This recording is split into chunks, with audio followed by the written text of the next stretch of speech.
Tá abrindo aqui. Aí, tá gravando aqui, pessoal. Agora está oficialmente registrado, tá? Esperem aqui, quem não puder printar. Aí vocês podem corrigir em casa. Se tiver alguma dúvida, me manda aí no privado, tá? Pede para o pai ou para a mãe que eu respondo sem problemas. Aqui vão ser as páginas que nós iremos escorrer hoje. São relativas a o que? Agora é um novo assunto, região e regionalização. Como eu disse para vocês na última aula, agora eu reitero, até o ano passado, em 2019 e em 2018, o sétimo ano era somente Brasil. O ano todo era somente Brasil. Brasil do começo ao fim do ano. E nesse ano aconteceu que eles mudaram bastante o conteúdo e a quantidade de aulas que envolve o Brasil foi cortada para menos de 20%. Praticamente só agora no livro, pessoal, que de fato é o Brasil o tema. Antes de começar a falar das regiões do Brasil ao longo dos últimos anos, eu quero comentar com vocês o que é região e o que é regionalização. No ano passado eu já ensinei isso. Agora é para reforçar, caso alguém não tenha entendido. Acho legal copiar no caderno, tá? Isso aqui é um conceito bem abrangente, que em história, ciências, acaba sempre sendo cobrado, e a forma que eu coloquei aqui para vocês ela é bem didática. Região é uma determinada área onde existe o agrupamento de algumas coisas que compartilham ao menos uma única característica em comum. Por exemplo, é o exemplo mais simples possível. A área que eu estou agora, digamos que eu quero mostrar para vocês, é a área aqui na escola onde é a sala do sétimo ano. A sala do sétimo ano, ela é uma região. Para que a região do sétimo ano seja formada, tem que ter pelo menos um fator que une todo mundo que está na região do sétimo ano. Esse fator não é a cor do cabelo, não é o tamanho, não é gostos particulares, não é ter dois olhos, não é ter uma cabeça, isso não é um fator. Só tem um fator que une todo mundo que compõe a região do sétimo ano. Tem que estar no sétimo ano. Só pode estar na sala do sétimo ano quem de fato é do sétimo ano. Ah, mas professor pode. Professor é um exemplo à regra, pessoal. Professor, teoricamente, faz parte de todas as regiões, porque eles podem transitar entre elas. Só que para o aluno ver o conteúdo do sétimo ano, aprender o conteúdo do sétimo ano, fazer a prova do sétimo ano, ele tem que estar cadastrado, ele tem que estar registrado na região do sétimo ano. Esse que é o fator que une a região do sétimo ano. Aqui, ó, é o que seria regionalização. Região é a criação. Regionalização é o processo de criar uma região.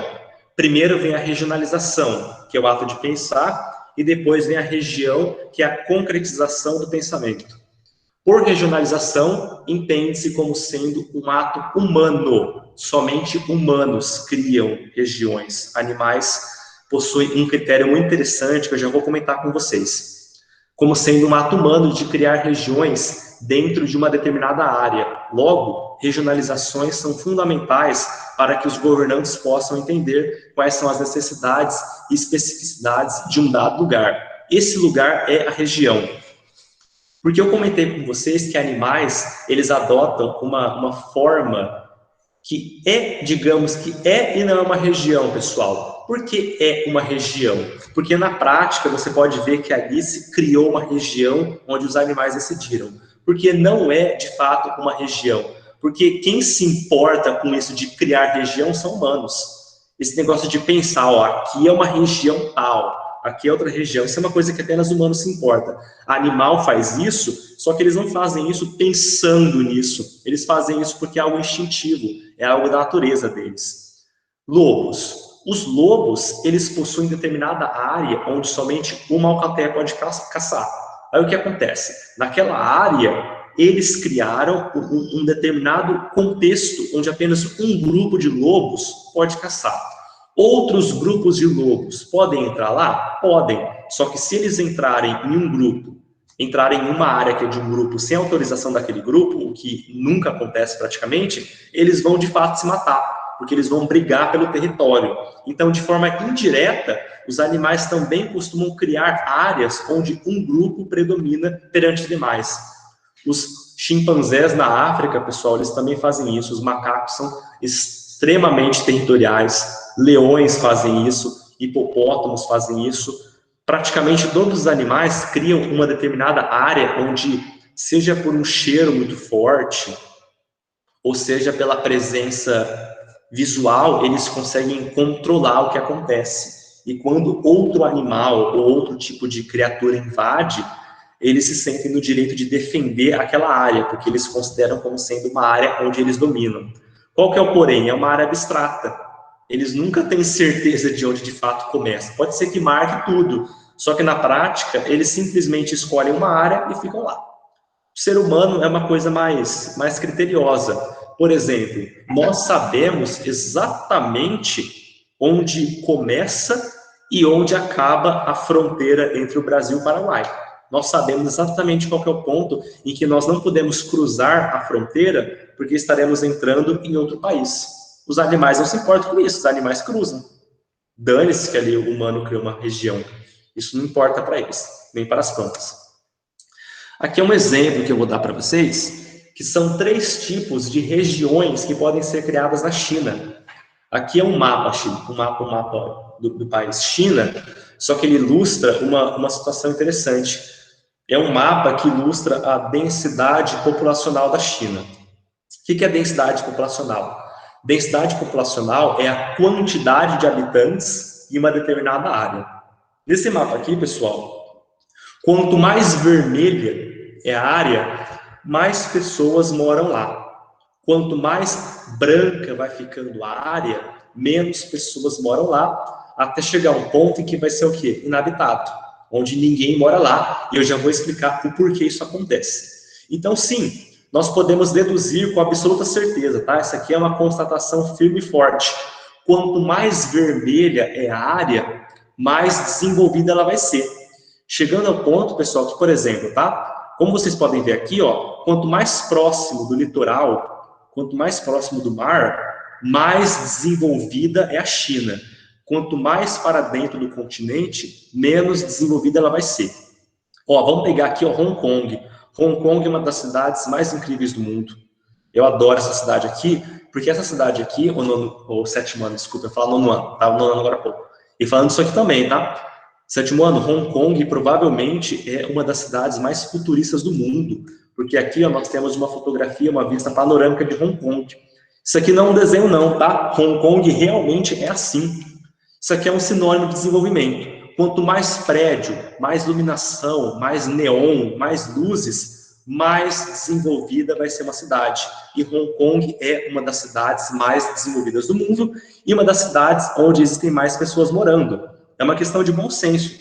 A humanidade tende a querer morar onde existe mais oportunidade de emprego. Se uma cidade está crescendo... Então o roubo lá é maior. O que é maior?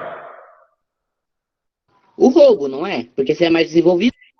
O povo? O roubo, professor, o roubo. Ah, nossa, Luiz, rapaz, aí eu vou me abster de comentar isso. Eu vou me abster bastante, Luiz, porque agora já é uma questão que envolve muitas coisas bem complexas, só que eu vou resumir para você de uma forma bem simples, Luiz. Até o ano passado, não era. A partir desse ano ficou, e conforme os dias estão passando, essa cidade aqui está cada vez mais tomada por esse tipo de coisa, tá? É isso que eu tenho a dizer para você, cara. Ó, repetindo, pessoal, vamos criar aqui 3 regiões da China, tá? Eu que estou criando isso, é bem provável que exista, só que, enfim, agora eu estou criando para vocês entenderem o que é uma região. Quanto mais vermelho, mais desenvolvido. Quanto mais vermelho, mais presença de prédios vai ter. Quando fica laranja, quando fica amarelo, o que acontece? Começa a ficar mais rural. Qual é o resultado disso? Isso aqui é na China. Isso aqui também é na China. Olha só, um povoado pobre no meio do mato. Dedicado a quê? Agricultura e provavelmente pecuária. As 2 cidades pertencem à China, só que elas são completamente diferentes. Eu estou criando regiões. Acabei de criar uma região desenvolvida e agora estou criando o quê? Uma região mais pobre, uma região voltada para a agricultura, uma região que não tem desenvolvimento, uma região com uma presença muito forte de vegetação nativa. E agora eu vou criar uma última região na China, que é essa daqui, ó, a região inabitada, ou a mais branquinha. Aqui, sétimo ano, é um deserto, tá? É o deserto de Gobi, G-O-B-I. Isso aqui também é na China. A China é um país bem de extremos. Tem uma área muito desenvolvida, muito tecnológica, tem uma área que é mais pobre, que é voltada para a agricultura, e tem uma área que é voltada somente para o deserto. O deserto, como eu comentei com vocês ano passado, acho que vocês se lembram disso. A areia não é terra, a areia é rocha. Rocha que foi lentamente sendo o quê? Sendo erodida e acabou se tornando o quê? Pequenos sedimentos. Na areia nada cresce. Essas plantas aqui, o sétimo ano, provavelmente são plantas que foram levadas ou são plantas que por algum motivo específico conseguiram encontrar algum bolsão de nutrientes e conseguiram crescer, só que elas não vão para frente, tá? Porque no deserto não existe nutriente no solo. Criamos aqui 3 regiões da China. O ato de criar região encontra fatores em comum. Aqui um fator em comum, tem muito prédio, tem muito desenvolvimento. Aqui um fator em comum, é mais pobre, é mais rural, é mais voltada para a natureza. E aqui um fator em comum, é mais areia, praticamente não tem ninguém morando, porque é um deserto, né? E assim por diante. Agora, de fato, vamos começar a aula aqui, e eu vou mostrar para vocês agora, pessoal, vários mapas que foram feitos do Brasil ao longo do século XX, que são várias formas de criar regiões do Brasil. Eu vou comentar essas regiões e, mais a título de curiosidade, o livro de vocês ele foi bem infeliz nessa parte, porque ele removeu praticamente todas as regionalizações, e é interessante, tá? Para que vocês entendam como é que o Brasil foi crescendo. Regionalização de 1913 é a primeira regionalização moderna do Brasil. Essa aqui, pessoal, ela é bem parecida com a atual, só que reparem bem que as regiões possuem outros nomes. Ó, região setentrional é a região norte, norte oriental, a nordeste, central virou centro-oeste, a oriental virou o quê? A sudeste, e a meridional virou o quê? A sul. Uma coisa importante que eu vou destacar para vocês aqui agora, pessoal, que vocês vão poder notar nos próximos slides, e eu vou indo mostrando para vocês, tá? Para que vocês possam ver como que os estados brasileiros foram sendo alocados. Vai demorar muito tempo para que São Paulo se torne parte da região sudeste. Vejam bem, a região meridional, ela é atualmente a região sul. São Paulo faz parte da região sudeste. Só que ao longo da história do Brasil, São Paulo praticamente fez parte da região sul. Vamos lá. Qual que é a proposta dessa regionalização? Essa proposta enfatizava aspectos físicos, como climas, biomas, relevos. O seu intuito era mais didático do que de fato funcional. Não precisa copiar isso aqui, tá? Isso aqui, o sétimo ano, foi feito somente para criar uma regionalização. Não tinha nenhum critério de forma prática. A única coisa que importava aqui, praticamente, era a vegetação, era o relevo, e era aquilo que estava contido na área. Coisas feitas pelo homem não tinham tanta importância. E é por esse motivo que essa regionalização aqui, conforme o tempo passou, ela deixou de ser funcional. Regionalização de 1940, essa regionalização aqui ela foi criada em plena Segunda Guerra Mundial, e aqui nós já temos uma mudança muito interessante, olha só. Temos aqui a região norte, já nasce a região nordeste, criou a região este, região do centro e região sul. Ó, aqui o que aconteceu? São Paulo continuou fazendo parte da região sul, e agora olha só, Rio de Janeiro também foi para a região sul. Ó, aqui, ó, Rio de Janeiro não era da região sul, que no caso é meridional. E agora a região meridional se tornou região sul, e o Rio de Janeiro foi o quê? Foi pego pela região sul. Minas Gerais começou a fazer parte da região centro, e a região nordeste foi criada. Por quê, pessoal? Eu já vou falar para vocês, por que a região sul, antes a região meridional, ela tinha tanto destaque? Aqui, ó, até, digamos que por volta de 1960, a região sul, ela era a região mais forte do Brasil, era a mais desenvolvida, a mais importante, ela já era, na verdade. Digamos que a região sul, que no caso era São Paulo, Paraná, Santa Catarina e Rio Grande do Sul, era aquele grupo de pessoas que carregava o restante, tá? Esses 4 aqui sustentavam todo o restante do Brasil. Por que isso acontece? Principalmente por parte da colonização. O Brasil foi colonizado por portugueses e espanhóis, certo? Só que nas próximas aulas eu vou mostrar para vocês com mais ênfase, a região sul do Brasil, ela teve uma colonização diferente. Quem mais, de fato, guiou a colonização da região sul foram países diferentes. Por exemplo, Alemanha, Itália, Polônia e demais países eslavos, países da Europa Oriental, que eu vou comentar futuramente com vocês. Essas pessoas tinham um senso de desenvolvimento, um senso de investir, um senso de criar muito forte. Muito mais forte, pessoal, do que o restante da população do Brasil, que teve origem portuguesa e espanhola. Aí o que acontece? Como eles queriam investir, queriam criar, queriam, de fato, descobrir novas formas de conseguir dinheiro, eles acabaram se tornando o quê? O carro-chefe do Brasil. Se tornaram os estados mais importantes, mais ricos e mais desenvolvidos do Brasil. Então, a região sul, qual que era o objetivo principal? Concentrar o poder nela. Eu já comento aqui o território do Acre, tá? Acho que na próxima regionalização, os territórios já vão surgir com mais ênfase. Também não tem que copiar, tá? Isso aqui praticamente é o que eu falei para vocês, em relação à região sul, carregar o restante do país nas costas. Regionalização de 1945.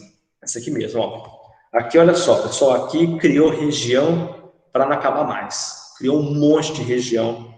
Começaram a criar região igual você, sei lá, compra bala quando você está com vontade, compra vários tipos diferentes. Temos aqui, ó, região norte, nordeste ocidental, nordeste oriental, leste setentrional, que é só a Bahia praticamente, leste meridional, centro, oeste e sul. Ó, o Rio de Janeiro voltou para a futura região sudeste, no caso aqui é o leste meridional, e a região sul continuou sendo São Paulo, Paraná, Santa Catarina e Rio Grande do Sul. Aqui nós temos o surgimento de coisinhas que não deram muito certo. Só que digamos que no contexto, ó, 1945, para quem não sabe, é o ano em que a Segunda Guerra acabou. A Segunda Guerra acabou, só que o mundo continuou bem estável, bem conturbado. E aí o que acontece, pessoal? Em âmbito global, começou a haver uma disputa muito forte entre os países que venceram a Segunda Guerra Mundial, Estados Unidos da América e União das Repúblicas Socialistas Soviéticas. Começaram a disputar para ver quem tinha, digamos que, a ideia superior. E todos os demais países do mundo ficaram submissos a essa guerra fria, essa guerra indireta entre essas duas potências.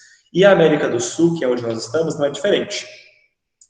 Qual é o resultado disso? O Brasil, ele se viu na necessidade de criar uma forma de, digamos que, observar os seus vizinhos, tá? Como vocês podem ver, território do Amapá, território do Rio Branco, território do Acre, território do Guaporé, território de Ponta Porã, aqui no Mato Grosso do Sul, e território do Iguaçu. Todos esses territórios, eles estavam aqui, em zona de fronteira. Então, nessas áreas onde o governo federal criou territórios, eram áreas estratégicas onde o governo temia que pudesse acontecer algum tipo de avanço dos demais países, onde o governo queria manter uma observação melhor sobre o que estava sendo feito nos vizinhos. Criaram esses territórios. Por que esses territórios se destacam aqui nesse mapa? É uma noção muito simples, o sétimo ano. Os territórios, eles faziam parte do Brasil, obviamente, só que eles tinham uma autonomia maior. Por exemplo, todos os demais estados do Brasil eram totalmente submissos ao governo federal. Ok, os territórios também, mas os territórios, quem de fato, os governadores locais desses territórios, eles tinham uma capacidade de decidir coisas muito maior do que a dos demais governadores do Brasil. Por que isso acontece? Isso aqui é uma noção muito simples, né?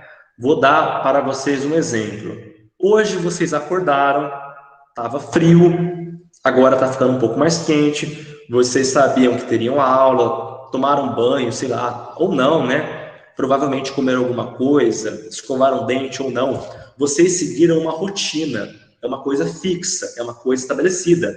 toda sexta-feira, há 2 meses, vocês sabem praticamente. Sexta-feira tem aula, tem que programar.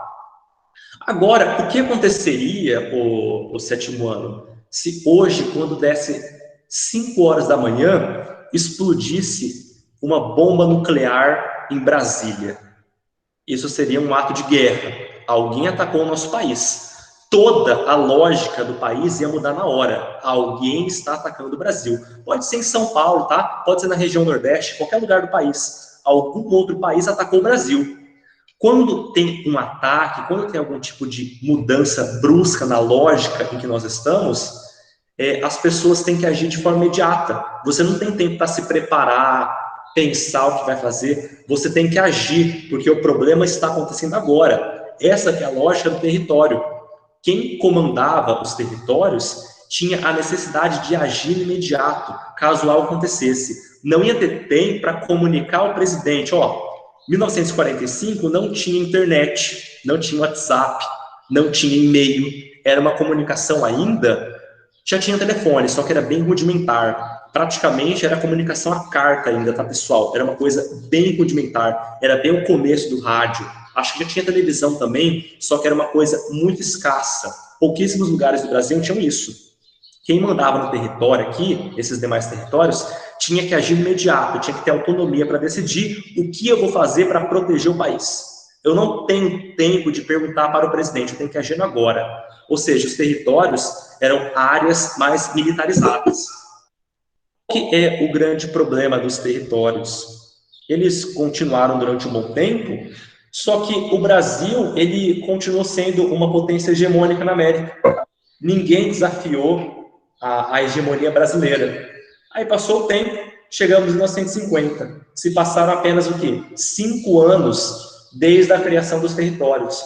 Já acabou os territórios completamente, pessoal. Ninguém desafiou o Brasil, ninguém conseguiu crescer ao ponto de querer expandir militarmente o seu território em direção ao Brasil, e os territórios foram o quê? Foram dizimados, foram destruídos, foram anexados novamente aos estados. Por exemplo, o território de Ponta Porã voltou a fazer parte do Mato Grosso. Como vocês podem ver aqui, o Mato Grosso era apenas um estado, tá? O Mato Grosso, não havia Mato Grosso do Sul. Da mesma forma aqui, pessoal, olha só, Goiás ainda é o quê? Fundida com Tocantins. Centro-Oeste em 1950 eram 2 estados, Mato Grosso e Goiás. Região Norte, aqui, como vocês podem ver, praticamente é o mapa atual. Nordeste cresceu um pouco. A região Sudeste aqui, região Leste. E, novamente, aquilo que eu disse no começo para vocês. São Paulo, praticamente só no final, vai fazer parte da região Sudeste. São Paulo ainda era o quê? Integrante da região Sul, justamente porque na região Sul havia o quê? A concentração de desenvolvimento. Já a quase atual, e, como eu disse para vocês, a lógica dos territórios foi abandonada. Regionalização de 1970. Finalmente, pessoal, aqui já praticamente é a regionalização atual. Finalmente, São Paulo saiu da região Sul. Por que São Paulo saiu da região Sul? O governo federal, aqui já, 7º ano, já era governo militar, tá?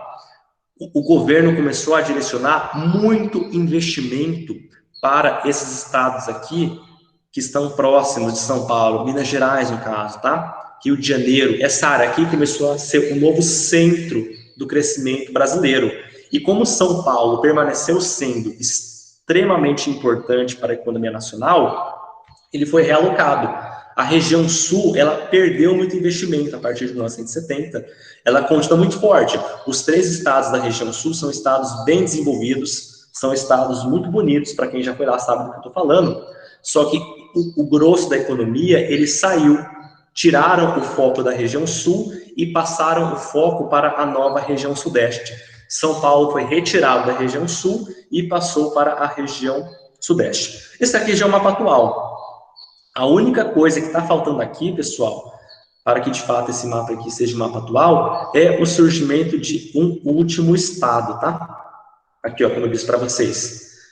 Só para ressaltar. São Paulo sai da região Sul, justamente porque agora os aspectos políticos, econômicos e culturais realmente começaram a pesar mais do que os físicos naturais. Até aquele presente momento, características da natureza eram aquilo que ditava como eram as regiões. E no caso da região Sul, o foco na economia.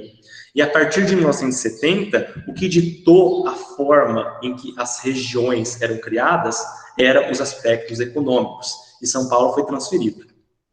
E a região sul, pessoal, como vocês verão nas próximas aulas, ela agora tem um critério muito específico que une os três países, os três estados. É uma coisa muito, muito local mesmo, uma coisa bem interessante. E por fim, chegamos à regionalização de 1990, que é atual. Isso aqui é um mapa que eu fiz na faculdade, esse mapa aqui, eu fiz ano passado. Eu até ia colocar o mapa do Google, só que eu encontrei esse mapa que eu falei, eu vou projetar esse daqui. Eu não fiz porque eu queria, tá? Eu fiz porque eu fui obrigado, fazia parte da aula. É tipo quando eu mando vocês fazer a atividade do livro e vocês falam, eu não quero, professor. Eu falo, mas tem que fazer, vale nota. Aí vocês falam, tá bom, vou fazer. Aí que foi a mesma coisa, eu fiz porque eu era obrigado, tá? Aqui, ó, como eu disse para vocês, é idêntico a essa regionalização. A única coisa que mudou foi a criação de um estado. Aqui, ó, como vocês podem ver, Goiás ainda não havia sido dividido. E aqui nasceu Tocantins. Tocantins faz parte da região norte. Essa é a atual regionalização brasileira. Ela dificilmente, pessoal, ela vai ser trocada, tá? Por que ela dificilmente vai ser trocada? Porque não faz muito sentido mudar essa lógica. Não faz muito sentido criar novos estados, não faz muito sentido realocar estados, porque atualmente todos os estados brasileiros eles compartilham valores parecidos quando fazem parte de certa região. Vou falar aqui para vocês alguns.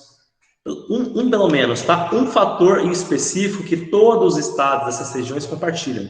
Um fator comum na região norte, floresta amazônica.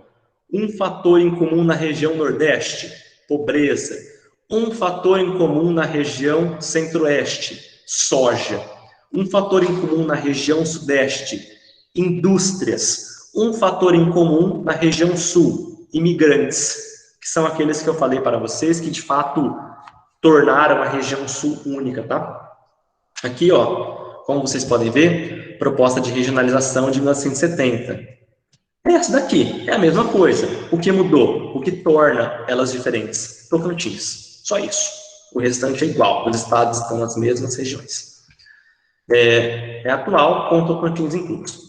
Aqui, ó, para acabar a aula, vou acabar a aula até um pouco mais cedo hoje. Vou tentar enrolar um pouco para que fique fechado o tempo certinho de 6 minutos. Complexos geoeconômicos. Essa proposta de regionalização aqui, ela está no livro. E ela é uma proposta de regionalização feita pelo Pedro Pincus Geiger. É um geógrafo, se eu não me engano, tá? Não me recordo quem é esse cidadão. Provavelmente é um geógrafo. E pensou em uma nova forma de regionalizar o Brasil. Qual que é o grande problema dessa proposta de regionalização? Quando ele fez essa proposta de regionalização, eu não me recordo em que ano foi, pessoal, só que já tem um tempinho, tá? Ele não levou em consideração os estados. Como vocês podem ver aqui, ó, Mato Grosso, Tocantins, Bahia, Minas Gerais, acho que aqui é Piauí, acho que aqui é Ceará, não me recordo agora. São Espírito Santo aqui, são estados que estão em mais de uma região. Então, quando ele criou essa proposta de regionalização dos complexos regionais, ele simplesmente falou, eu vou fazer uma união de determinadas áreas do Brasil, que é uma forma de ver o nosso país. Ela não foi adotada de forma oficial, ela é adotada apenas de forma teórica, tá? Qual que é a lógica dessa proposta de regionalização do Geiger? Só quem quiser copia, tá? Esse aqui não acho necessário copiar, não. Mas quem quiser, enfim. Essa proposta de regionalização foi criada em 67, realmente faz um tempo já, pelo geógrafo Pedro Pincus Geiger. Eu geralmente falo para vocês assim, eu não me recordo agora, aí no próximo slide aparece a resposta.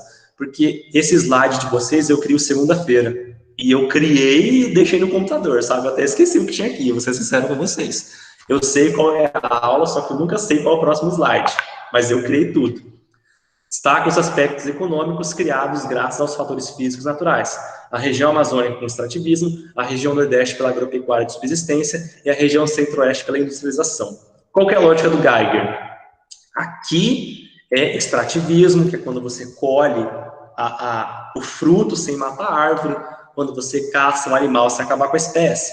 Aqui é agricultura de subsistência, que é quando as pessoas criam agropecuária de subsistência. As pessoas criam para não morrer de fome. E aqui é indústria, Isso é uma mentira deslavada, tá? Porque o nosso estado aqui, pessoal, praticamente só aqui em Três Lagoas, Dourados, em Campo Grande, que de fato tem indústria. O restante do Mato Grosso é pasto, é vaca e soja. E, por exemplo, aqui, ó, Goiás também é puro pasto, tá? Esse norte de Minas Gerais aqui, ó, também é puro pasto. Então, essa regionalização do Geiger, ela não é uma regionalização sensata. E em 67, ele achou que isso ia acontecer e ele errou feio. Essa proposta nunca foi oficializada porque desrespeitava os critérios da divisa dos estados. É o que eu comentei com vocês. Regiões foram criadas justamente para homogeneizar ações. Uma coisa que é importante que é o seguinte, eu até comentei no começo da aula, quando os governantes criam regiões, eles tentam colocar uma determinada região como sendo, de fato, destinada para uma coisa em específico. É uma coisa natural de todos os estados da região norte ter questões ligadas à floresta amazônica, em relação à conservação, em relação à preservação, em relação ao desmatamento. Então, todos os estados da região norte do Brasil possuem políticas ambientais específicas para a floresta amazônica. Aqui na região centro-oeste não acontece, porque aqui na região centro-oeste não tem floresta amazônica. Lembrando para vocês, aqui em 67, é bem provável, pessoal, que todo esse norte aqui do Mato Grosso ainda tinha muita floresta amazônica, muita mesmo. Conforme o estado foi crescendo, a floresta amazônica foi sendo derrubada, somente o extremo norte do Mato Grosso tem floresta amazônica hoje em dia, o restante é pasto. Pasto, pasto e pasto. E aqui, ó, para acabar a aula, os 4 Brasis de Milton Santos e Maria Laura Silveira. Milton Santos é provavelmente o geógrafo mais importante brasileiro, de acordo com os meus professores, tá? Eu, pessoalmente, não vejo nada de incrível na obra dele. Tem os seus méritos, tá, pessoal? Que isso fique bem claro. É uma pessoa que, de fato, teve um pensamento interessante, um pensamento único, só que eu, Flávio, nunca vi, há 6 anos eu estudo coisas da geografia, eu nunca vi nada de incrível na obra dele. Só que ele é muito importante para a geografia, tá? Eu não concordo, só que ele é. E Maria Laura Silveira foi uma aprendiz dele, como uma aluna dele, que se formou e acabou chegando no mesmo nível acadêmico que ele. E eles criaram essa proposta de regionalização, os 4 Brasis. É muito parecido com essa última que eu mostrei para vocês, ó. Região Amazônia, onde tem floresta amazônica. Nordeste, a mesma coisa. Centro-Oeste, também a mesma coisa, só que Tocantins faz parte. E a região concentrada. A região concentrada é simplesmente o quê? A união da região sul e a união da região sudeste. Qual que é a lógica dessa regionalização dos Santos da Maria Laura Silveira? Essa aqui, ó.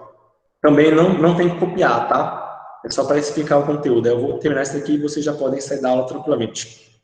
Foi criada há 20 anos atrás pelo Milton Santos e a Maria Laura, e ela tinha como intuito dividir o Brasil por setores da economia. Que no caso daqui, ó, que é uma etapa do capitalismo, pessoal, que é o capitalismo técnico, científico e informacional. É a etapa mais desenvolvida do capitalismo. E é a que nós estamos inseridos. A única diferença é o que eu falei para vocês, tá? Que é a região concentrada. O que eles falavam? A região Amazônia é uma região voltada para o extrativismo, uma região mais rural, uma região mais voltada para a floresta amazônica. A região Nordeste é uma região mais pobre, uma região voltada mais para a agricultura de subsistência também. A região Centro-Oeste era voltada para quê? Para a agricultura de exportação. Então, de acordo com esses dois aí, o Santos e a Maria Laura, a região Centro-Oeste tinha como intuito produzir matéria-prima, soja, gado bovino, milho, para vender para outros países. E, por fim, qual que era a lógica da região concentrada? Indústria, emprego, desenvolvimento, ciência. Eu acho ela uma proposta bem feia. Sabe por quê, pessoal? A impressão que eu tenho é o seguinte: a única parte desenvolvida e que importa do Brasil é a concentrada. O restante é uma região, tudo estado pobre, rural, atrasado, voltado para vender soja. Dá a impressão que os demais estados são apenas colônias, sabe? E apenas a região concentrada é que é desenvolvida. Todo mundo que importa fica aqui e todo mundo que não importa ficaria aqui. Eu acho ela uma proposta de regionalização bem feia. E eu não sei por que o livro de vocês deu muito destaque para ela, tá? Não sei de verdade, mas enfim, coisas que eu não sei responder. Só que essa é a regionalização do Milton Santos, da Maria Laura Silveira. Novamente, Eu não concordo, eu não gosto, só que tem os seus méritos e, obviamente, que eu respeito, tá, pessoal? Posso não concordar, só que eu respeito que a ideia exista. Afinal de contas, ela também é importante para a geografia como um todo. A partir da aula que vem, eu vou parar aqui de gravar, aí eu vou falar para vocês aqui um aviso só, que eu já disse na última aula, e vocês já podem sair, tá? Só mais assim, uma coisa